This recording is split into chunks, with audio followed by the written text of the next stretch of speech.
Good afternoon, good morning, good evening, everyone. My name is Paul Young. I'm just going to walk you through ESG reporting and the human rights issue.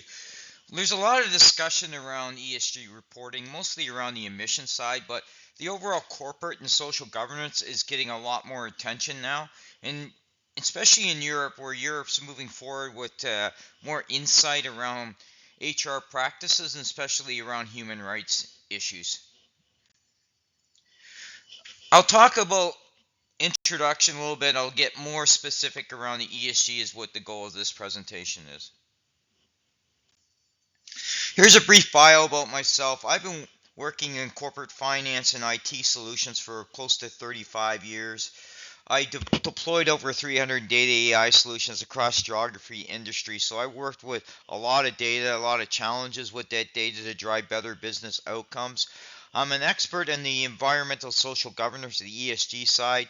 I've been all over this sector for over 20 years and seen the evolution from technology and the reporting mandates over the last 3 to 4 years.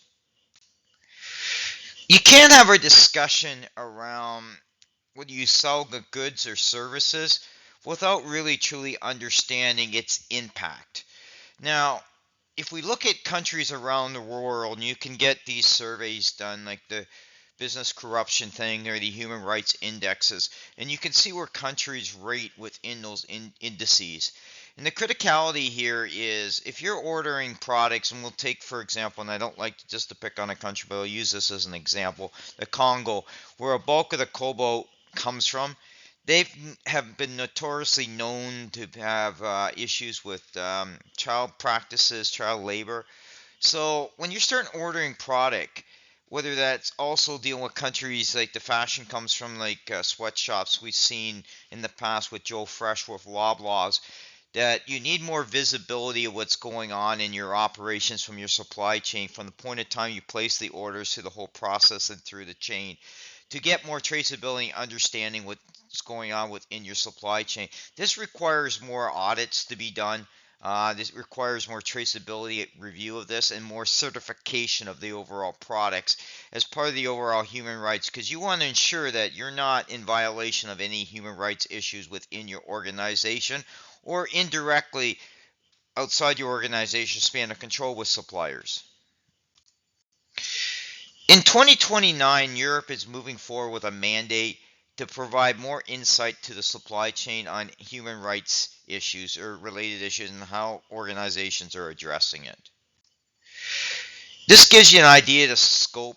You're looking at 1,000 employees in the first phase, and then eventually it'll be expanded. Now, why should you care in North America?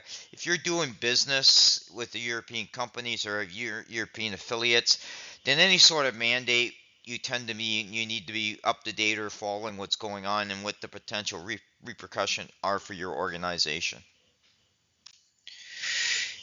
Now, the key thing with any sort of ESG practices is establishing audit processes and reviewing those supply chains.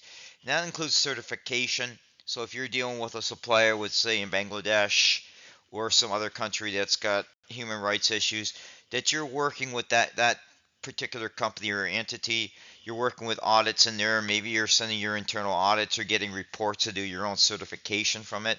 But the criticality is establishing policies, establishing the metrics, and then following through when there is a problem to address this.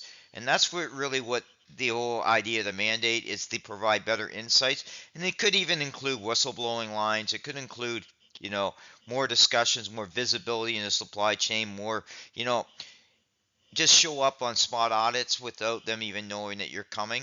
Just different things to kind of prep you for getting information, ensure that what's going on is your suppliers are in compliance of human rights policies.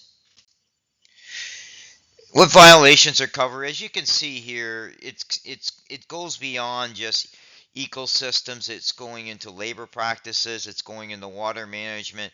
It's really getting in very stringent around the whole process of human life and how we interact with human life, both on a labor perspective and what we do in terms of our waste product and any sort of water management issues as well. This just gives you some more insight in terms of what's going on in terms of the legal challenges. Like all countries now are going to require certification, kind of like what you did with the SOX reporting process back many, many years ago due to what we saw with signing off of the numbers. There's going to be some certification and director's liability if something isn't there.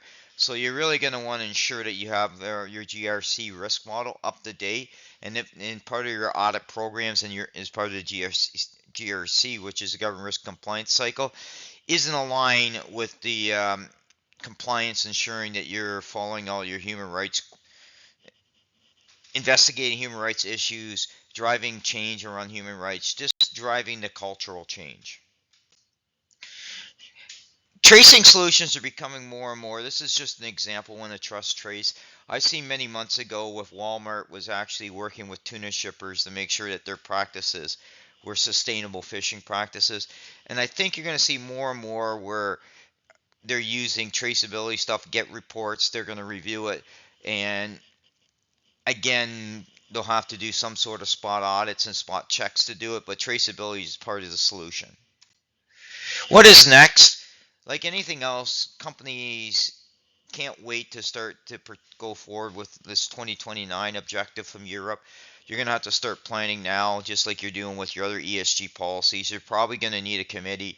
Um, you're probably going to look at your reporting systems in terms of your data coverage. You're going to want to meet with your suppliers. You might even have steering committees around human rights with regards to your ESG reporting. Large companies typically have a large ESG department, so it'll just be expanding that role and working accordingly with the third-party suppliers with both within your procurement cycle as well as outside of it to drive change. And it also means you got to start now. Like any sort of policy change, I always encourage my prospects or clients not to wait on it, to kind of map out a strategy, including a blueprint. This is additional ways you can contact me if you require assistance, or if I can direct you on any sort of your reporting challenges, whether it's ESG or your close consolidated reporting cycle. This is how you can reach out to me. Thank you.